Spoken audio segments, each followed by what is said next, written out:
नमस्कार, मी अक्षय पुन्हा एकदा तुम्हा सर्वांचं एडीएन बातमीपत्रात मनपूर्वक स्वागत करतोय। आज दिवसभरात घडलेल्या संपूर्ण घटनांचा आढावा आपल्याला घ्यायचाच आहे, परंतु त्या अगोदर नजर टाकूया आज दिवसभरात घडलेल्या काही महत्त्वाच्या आणि ठळक घडामोडींवरती। छत्रपती संभाजीनगर महानगरपालिकेचा 2025-26 सुधारित 27,59,03,000 शिल्लकीचा तर 2026 आणि 27चा 47,15,000 शिल्लकीचा अर्थसंकल्प स्थायी समिती सभापती यांच्याकडे सादर। तर अर्थसंकल्पाचा अभ्यास करून सर्व सदस्यांचा विचार विनिमय करून अंतिम करू, स्थायी समिती सभापती अनिल मकरिये यांचं प्रतिपादन। आता बघूया सविस्तर बातम्या। छत्रपती संभाजीनगर महानगरपालिका प्रशासनाकडून बुधवारी मनपा आयुक्त जी श्रीकांत यांनी सन 2025-26 सुधारित 27,59,03,000 शिल्लकीचा व 2026-27चा 47,15,000 शिल्लकीचा अर्थसंकल्प स्थायी समिती विशेष बैठकीत सभापती अनिल मकरिये यांच्याकडे सादर केला। यावेळी आयुक्त यांनी या अर्थसंकल्पाविषयी सविस्तर माहिती देत नव्याने केलेल्या तरतुदीविषयी माहिती सभागृहाला दिली आहे। लेखा अधिकारी संतोष वाहुळे यांच्या नेतृत्वाखाली महानगरपालिकेच्या लेखा विभागाकडून 2026-27च्या वर्षाचा अर्थसंकल्प तयार करण्यात आला असून या आर्थिक वर्षासाठी सादर झालेल्या अर्थसंकल्पात शहराच्या सर्वांगीण आधुनिकीकरणावरती विशेष लक्ष केंद्रित करण्यात आलंय। सुमारे 3,200 कोटी रुपयांच्या या महत्त्वाकांक्षी अर्थसंकल्पामध्ये सिटी सेंट्रल पार्क प्रशासनात कृत्रिम बुद्धिमत्ताचा वापर तसेच नागरिकाभिमुख सुविधा उभारण्यावरती भर देण्यात आलाय। शहरातील अतिक्रमण मुक्त केलेल्या विकास आराखड्यातील रस्त्याचं रुंदीकरण, वाढत्या वाहन संख्येच्या पार्श्वभूमीवरती मल्टी लेव्हल पार्किंग प्रकल्प, पर्यावरणपूरक वाहतुकीसाठी ईव्ही चार्जिंग स्टेशन उभारणी तसेच महापालिकेच्या वीज खर्चात बचत करण्यासाठी सौर ऊर्जा प्रकल्प यांच्यासारख्या योजनांसाठी मोठ्या निधीची तरतूद प्रस्तावित करण्यात आली आहे। याशिवाय पर्यटन वाढीसाठी डबल डेकर बस सुरू करण्याचाही विचार प्रशासनाने मांडला आहे। महापालिकेच्या लेखा व वित्त विभागाने विविध विभागांकडून प्राप्त झालेल्या विकास कामांच्या प्रस्तावांचा आढावा घेऊन अर्थसंकल्पाचा आराखडा अंतिम केला होता। त्यासाठी 25 मार्च बुधवार रोजी विशेष बैठकीचे आयोजन मुख्य प्रशासकीय सभागृहामध्ये आयोजित बैठकीत करण्यात आलं। सकाळी 11 वाजता बैठकीला सुरुवात होताच मनपा आयुक्त जी श्रीकांत यांनी सभापती अनिल मकरिये यांच्याकडे अर्थसंकल्प सादर केला व त्याचं सादरीकरण केलं। या अर्थसंकल्पाविषयी सविस्तर माहिती यावेळी सभागृहाला देण्यात आली। यावेळी मनपा स्थायी समिती सदस्य व मनपा अधिकारी आणि कर्मचारी उपस्थित होते।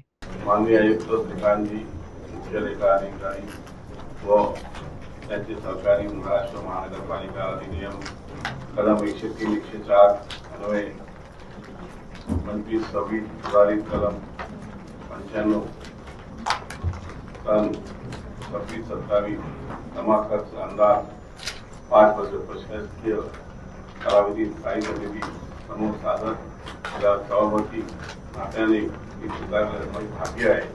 स्थायी समिती सदस्य लाभ आहे। कुठल्याच प्रशासनाचा मी आयुक्तांचा आभार मानतो। प्रशासन सादर केलेल्या अंदाज अभ्यास करून पूर्ण चर्चा करून सदस्यांची भावना लक्षात घेऊन लवकरच मी मंजूर करेल, चर्चा करून व सर्वांचा साधारण सभेत सादर करेल। तोपर्यंत कौतुक करतो। आपल्या घरापर्यंत आपले हे पोहोचलेलं आहे। आज जगात अमेरिका, इस्रायल आणि इराण यांच्यामध्ये वाढत्या तणावामुळे संपूर्ण जग अस्थिर झालंय। हा संघर्ष केवळ सीमापुरता मर्यादित नाहीये, त्याचा परिणाम थेट जागतिक ऊर्जा पुरवठ्यावर होत आहे। तेल आणि नैसर्गिक वायूच्या वाहतुकीवर परिणाम होत आहे।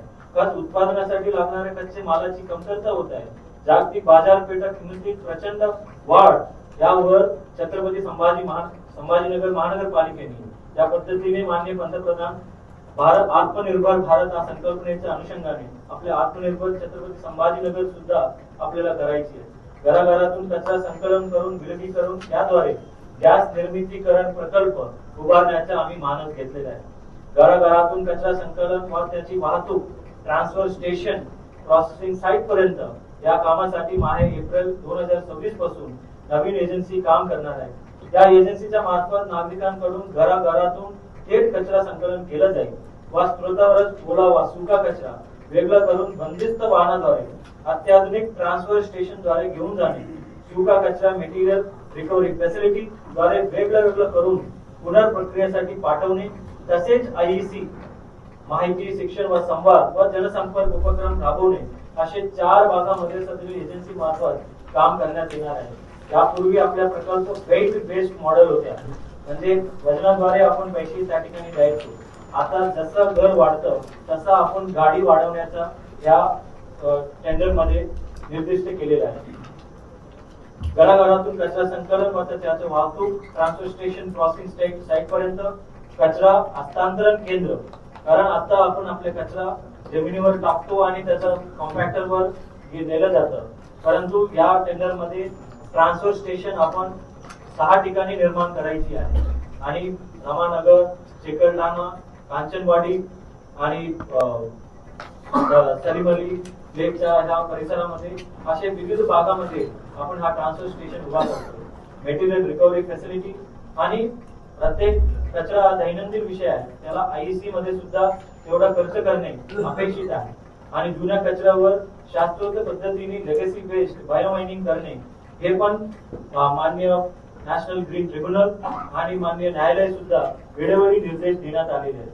आणि या ठिकाणी आज रोजी नारेगाव येथील 7.5 लक्ष टन जुन्या कचऱ्याच्या प्रक्रिया करून त्याच्या शास्त्रोक्त पद्धतीने विल्हेवाटी आपण लावण्यात आलेली आहे. छत्रपती संभाजीनगर महानगरपालिका प्रशासनाकडून सन 2025-26 चा सुधारित अर्थसंकल्प स्थायी समिती विशेष बैठकीमध्ये सभापती अनिल मकरिये यांच्याकडे सादर केला. यानंतर आयुक्त जी श्रीकांत यांनी माध्यमांशी बोलताना अर्थसंकल्पात सादर केलेल्या काही विशेष बाबींवरती प्रकाश टाकला आहे. छत्रपती संभाजीनगर महानगरपालिकेचा 2025-26 सुधारित व 2026-27च्या अर्थसंकल्प आज आम्ही स्थायी समितीसमोर सादर केलेले आहे. आणि आता आपण यावर्षी संभाजीनगर शहराला खूप वर्षापासून वाट पाहत असलेला पाणी पुरवठा योजना आपण कार्यान्वित करतो. आणि कार्यान्वित करत असताना एका बाजूने आपल्याला पाणी देत असताना एक बाजूने आपण आनंद जर होत असेल, परंतु दुसऱ्या बाजूने तेवढा खर्च पण जास्त वाढणार आहे. कारण हा एकमेव अशी शहर आहे की पूर्ण महाराष्ट्रामध्ये की जवळपास आपण 200 मीटर हेडवर पंप करतो, लिफ्ट करतो, त्यामुळे खूप मोठा लाईट बिल त्या ठिकाणी येतं. म्हणून आपण यावर्षी आपण सोलार पार्क जवळपास 50 मेगावॅटचा सोलार पार्क उभारण्याचा आपण संकल्प आपण केलेला आहे. आणि तसेच जे वर्षानुवर्ष आपण rent value based tax system आपण आधारित करतो, त्यामध्ये सर्वांना न्याय व्यवस्थित मिळत नाही. ज्या ठिकाणी रेट जास्त आहे किंवा कमी आहे त्यांना कमी टॅक्स लागायला पाहिजे. त्यासाठी प्रत्येक वेळा शासन रिफॉर्म्समध्ये कॅपिटल टॅक्स व्हॅल्यू बेस्ड म्हणजे ready reckoner based tax system अवलंब करायचं सुद्धा आपण नियोजित केलेलं आहे. आणि यापूर्वी आपण 4 दिवसला किंवा 5 दिवसाला पाणी देत होतो, म्हणून आपण जे काही 4050 रुपये होतं त्याला अर्ध करून टाकलं होतं. आणि एक वेळा आपण पाणी नियमित देणे सुरू झाल्यावर त्याच्या रेटच्या आपण रिव्हिजन आपण करणार आहोत. त्यामुळे एकंदरीत या सर्व करत असताना शहराला नाविन्यपूर्ण सुविधा आणि आर्टिफिशियल इंटेलिजन्स आधारित ते आपण जास्त प्रकल्प आपण यावर्षी घेतलेला आहे. टॅक्समध्ये टॅक्स आयडेंटिफिकेशन असतील किंवा व्हायोलेशन असतील, त्याचं आर्टिफिशियल इंटेलिजन्स आणि GIS बेस्ड कसे सांगड घालून टॅक्समध्ये वाढ करता येईल विना टॅक्स न वाढवता, जे टॅक्स चुकोगिरी करणारे त्यावर आला कसे बसेल त्या गोष्टीचं आपण नियोजन केलेलं आहे. तर यापूर्वी आपण 4050 रुपये असे होता आणि मध्यंतरी आय थिंक 4 वर्षापूर्वी आपण पाणी वेळेवर म्हणजे दररोज नियमित पाणी पुरवठा देत नव्हतो, म्हणून त्याला अर्ध कमी करून टाकलं होतं. ऑलमोस्ट 50% आपण कमी केलं होतं. महाराष्ट्र विधान परिषदेमध्ये दिनांक 24 मार्च रोजी निवृत्त होणाऱ्या 9 सदस्यांचा निरोप समारंभ पार पडला. यामध्ये उपसभापती डॉक्टर नीलम गोरे यांच्यासह उद्धव ठाकरे, अमोल मिटकरी आणि शशिकांत शिंदे, रणजित सिंह मोहिते पाटील, राजेश राठोड, दादाराव केचे, संजय केनेकर, संदीप जोशी आदी सदस्यांचा समावेश होता. या प्रसंगी मुख्यमंत्री देवेंद्र फडणवीस, उपमुख्यमंत्री एकनाथ शिंदे, उपमुख्यमंत्री सुनेत्रा पवार यांनी सर्व सदस्यांना निरोप दिलाय. आम्हाला निरोप समारंभ आहे आणि अनेक वेळेला पक्षाने मला संधी दिली. माननीय सभापती महोदय, समोर इतका वेळ उपस्थित असलेले माननीय उपमुख्यमंत्री एकनाथजी शिंदे, आमचे सर्व विविध पक्षांचे आमदार, 9 जणांना आज निरोप मिळणार आहे आणि तो 13 मेला निरोप मिळणार आहे. सोशल मीडियावरती येते की आज निरोप म्हणजे आजपासून घरी, पण 13 मे पर्यंत आहे. तर त्याच्यामुळे ते बरं काय झालं, झालंय, clear मला फोन यायला लागले की मेसेज की आम्ही तुमच्या बरोबर आहोत वगैरे. तर मला कळेना काय झालं ते. तर त्याच्यामुळे 13 मे पर्यंत आहे. हे सोशल मीडियाला जरा कळायला पाहिजे, कारण ते प्रचंड वाट बघताय तो निरोपाची कायमच्या. नाही, तसं काही म्हणणार नाही मी. सन्माननीय उद्धवजी ठाकरे शिवसेनेचे नेते, तसंच अमोल मिटकरी राष्ट्रवादी काँग्रेस पक्षाचे, शशिकांत शिंदे राष्ट्रवादी काँग्रेस पक्ष, राजेश राठोड काँग्रेस, संदीप जोशी भारतीय जनता पक्ष, दादाराव केचे भारतीय जनता पक्ष, संजय केणेकर आणि रणजितसिंह मोहिते पाटील भारतीय जनता पक्ष, या सगळ्या सदस्यांची मुदत संपते. आणि सन्माननीय सभापती महोदय, आपल्या सहकार्याबद्दल मी आभार मानते, सगळ्या सभागृहाचे आभार मानते. परंतु 2020ला ज्याला चौथ्यांदा मला संधी मिळाली, त्यावेळेला मला अजिबात कल्पना नव्हती की पुढची 6 वर्ष एवढी अवघड असणार आहेत. कारण कोविड जस्ट सुरू झालेला होता, निवडणुका होतील की नाही अशी शंका होती, आणि नंतरच्या काळामध्ये अधिवेशनच होणार नाहीत, काम करण्याच्या एवढ्या अडचणी येतील याची जाणीव नव्हती. आणि विशेष म्हणजे 2022ला जी विधान परिषदेची आणि राज्यसभेची निवडणूक झाली, त्याच्यानंतर एवढं मोठं शिवसेनेत स्थित्यंतर होईल याचं सुद्धा सुतरामसुद्धा मला कल्पना नव्हती. 24 वर्ष आतापर्यंत काम केलं. आमदार म्हणून काम करत असताना माननीय मी शिंदे साहेबांचे आभारी आहे, फडणवीस साहेबांचे आभारी आहे. अनेक सदस्यांनी माझा उल्लेख केला. खरं सांगायचं तर इतक्या दिवसांचा विक्रम मी केला आहे मला शिंदे साहेबांमुळे कळलं. कारण वर्ष कशी गेली आणि कसे दिवस गेले याच्यामध्ये एक एक टर्म, म्हणजे त्याच्यात संजय शिरसाटी होते, शंभूराजे देसाई होते. 2002ला पहिल्यांदा मी ज्यावेळेला आमदार झाले त्यावेळेला हिंदुहृदय सम्राट शिवसेना प्रमुख बाळासाहेब ठाकरे होते, उद्धव ठाकरे होते, नारायण राणे सुद्धा पक्षात होते. त्यामुळे सगळ्यांचं त्याच्यात त्यांची चर्चा झाली आणि मला ज्यावेळेला मिळालं आमदारकी, आता सगळंच खोटं बोलणं पण बरोबर नाही आहे, पण प्रचंड विरोध होता, खूप विरोध होता. म्हणजे तो नंतर मला हळूहळू कळला.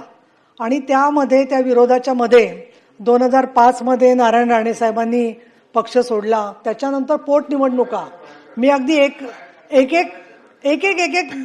वाक्यामध्ये एक फेज घेते. म्हणजे मोठ्या साहेबांच्या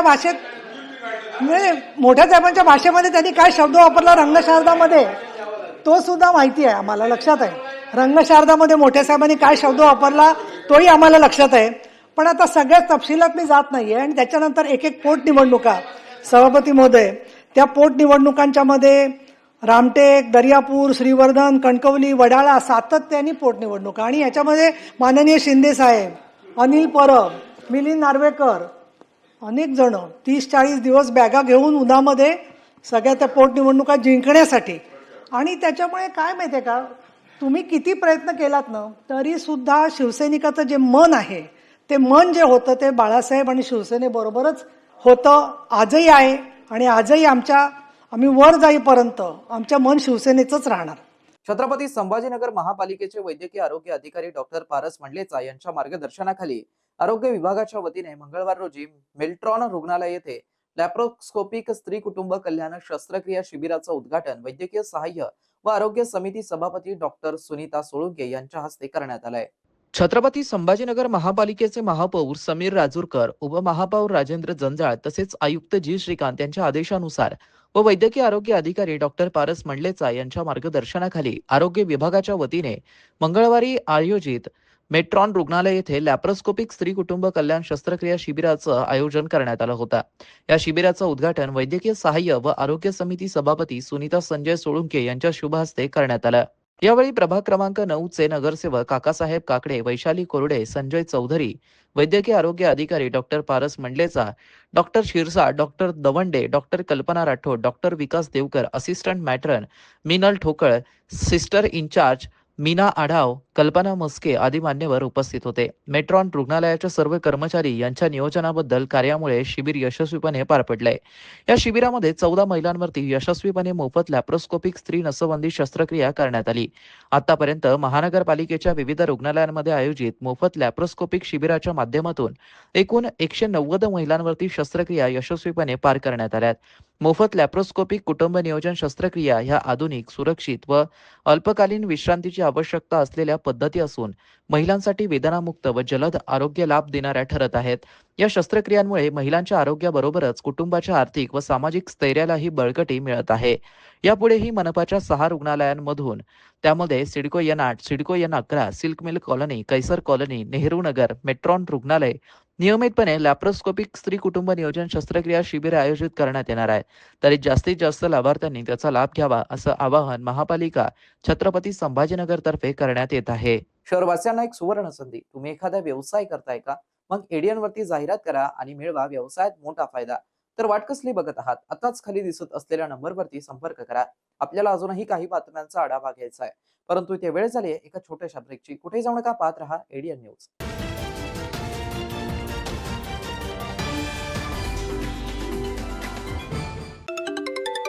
हॅलो. नमस्कार आमदार साहेब, मी पैसे वाढवा इन्व्हेस्टमेंट बँक मधून बोलतोय. आम्ही तुमचे पैसे 10 पटीने वाढवू शकतो. आम्ही तुम्हाला ग्रुप मध्ये ऍड केलंय आणि प्रूफ पण पाठवलंय, चेक करा. अय खूपच कमाल आहे. माझेही पैसे वाढवा. सर, ग्रुप मध्ये जे सांगतात ना ते करत जा तुम्ही. अच्छा, हा असं आहे तर मग.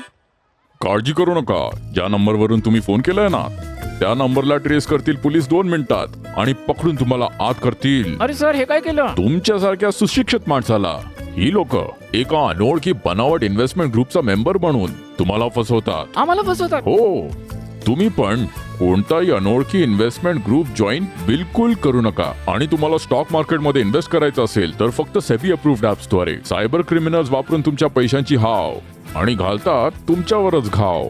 ही घटना घडल्यास त्वरित कॉल करा 1930 किंवा तुमची कंप्लेंट जी स्क्रीनवर वेबसाईट आहे www.cybercrime.gov.in वर तुम्ही नोंदवू शकता. अनेकांच्या मनात स्वप्न असते की देशाची सेवा करायची, परंतु काही लोकच योग्य प्रशिक्षण घेऊन ते वास्तवात पूर्ण करतात. वास्तविक सैनिक बनणे सोपं काम नाही, कारण प्रशिक्षणाच्या मैदानापासून ते युद्धाच्या रणांगणापर्यंत प्रत्येक क्षण संघर्षमय असतो. फक्त जो इमानदार, समजूतदार असेल आणि ज्याची इच्छाशक्ती प्रबळ असेल असाच व्यक्ती या क्षेत्रात टिकू शकतो. प्रत्येक वर्षी अनेक परीक्षार्थ्यांना यश प्राप्त होते, ते फक्त आणि फक्त गरुडचे अकॅडमी. पंख आम्ही देतो, उंच भरारी तुम्ही घ्या.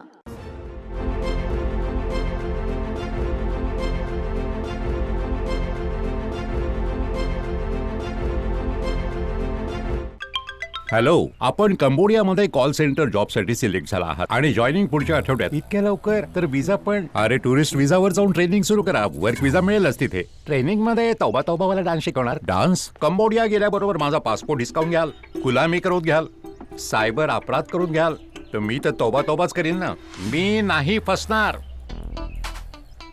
कित्येक नकली एजंट विदेशी नोकरीचे आमिष दाखवून आपल्याला फसवतात. म्हणून नेहमी विदेश मंत्रालयाद्वारे व्हेरीफाय एजन्सीज निवडा आणि सगळे डॉक्युमेंट चांगल्या प्रकारे चेक करा. अशा फसव्या कॉलची तक्रार इथे करा. थांबा, विचार करा आणि ऍक्शन घ्या.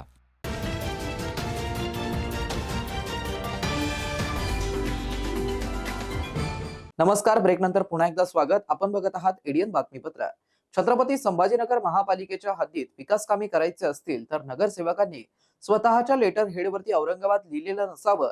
छत्रपती संभाजीनगरचा असाच उल्लेख असावा, नाहीतर त्यांचं काम केलं जाणार नाही, असा निर्णय महापालिका स्थायी समिती सभापती अनिल मकरिया यांनी घेतला आहे. छत्रपती संभाजीनगर महानगरपालिकेच्या हद्दीत विकास कामे करायची असतील तर नगरसेवकांनी स्वतःच्या लेटर हेडवरती औरंगाबाद लिहिलेलं नसावं. छत्रपती संभाजीनगरच उल्लेख असावा, नाहीतर त्यांचे काम केले जाणार नाही, असा निर्णय महापालिका स्थायी समिती सभापती अनिल मकरिया यांनी घेतला असून लेटर हेडवरती छत्रपती संभाजीनगर असा स्पष्ट उल्लेख असेल तरच कामे केली जातील असं म्हणत MIM पक्षाच्या नगरसेवकांचे लेटर हेड माघारी करण्यात आले आहेत. शहराचं नामकरण झालंय तरी काही नगरसेवकांनी त्यांच्या लेटर हेडवरती औरंगाबाद असा उल्लेख केल्याने हा निर्णय सभापती अनिल मकरे यांनी घेतलाय. याविषयी महापालिकेचे सभापती अनिल मकरे यांनी अधिक माहिती दिली आहे. मी त्याला क्लिअर कट सांगितलं, छत्रपती संभाजीनगर ते पत्रावर असलं तर तुम्हाला मदत करणार आहे, नाही तर मदत करणार नाही. काँग्रेस असो वगैरे वगैरे पार्ट्या असो, इस्लाम पार्टी असो, MIM असो, छत्रपती संभाजीनगर हे लिगल झालेलं आहे, तुम्हाला द्यावं लागेल. तर तुम्हाला मदत करेल, नाही तर काम तुमचं होणार नाही. जाणीवपूर्वक लोक संभाजीनगर लिहायचं टाळताय. त्यांना आज बी वाटतं की औरंगाबाद होणार, असं काही होणार का? तुम्हाला वाटतं का होणार का? नाही होणार. छत्रपती संभाजीनगर काही लोक कोर्टात गेले, काही लोक इकडे गेले, काय झालं? लिगल झालाय तर झालाय. आता छत्रपती संभाजीनगर होणार झालेलं आहे, पत्र छत्रपती संभाजीनगर लागेल, तर तरच त्यांचं काम होईल. त्याशिवाय निधी नाही, निधी नाही. आणि दुसरा टॅक्स भरला नाही, तिथं टॅक्स वसुली झाली नाही, तिथं मी विकासाचे काम करणार नाही. याबाबतचा निर्णय पक्का आहे. म्हणजे ज्या भागात वसुली होणार नाही त्या भागात टॅक्स वसुली होणार नाही, त्या भागात विकास करणार नाही. खुलताबाद तालुक्यातील वेरोळ येथील 12वे ज्योतिर्लिंग कृष्णेश्वर मंदिरामध्ये चित्रपट सृष्टीतील प्रसिद्ध अभिनेत्री कृतिका गायकवाड यांनी मंगळवारी खुलताबाद तालुक्यातील जागतिक वारसा लाभलेल्या वेरूळ नगरीला भेट देत दर्शन घेतलं आहे. मराठी चित्रपट सृष्टीतील प्रसिद्ध अभिनेत्री कृतिका गायकवाड यांनी मंगळवारी खुलताबाद तालुक्यातील जागतिक वारसा लाभलेल्या वेरूळ नगरीला भेट देत दर्शन घेतलं. सायंकाळी 6 वाजेच्या सुमारास त्यांनी 12वे ज्योतिर्लिंग श्री कृष्णेश्वर महादेव मंदिरात जाऊन मनभावे दर्शन घेतलं.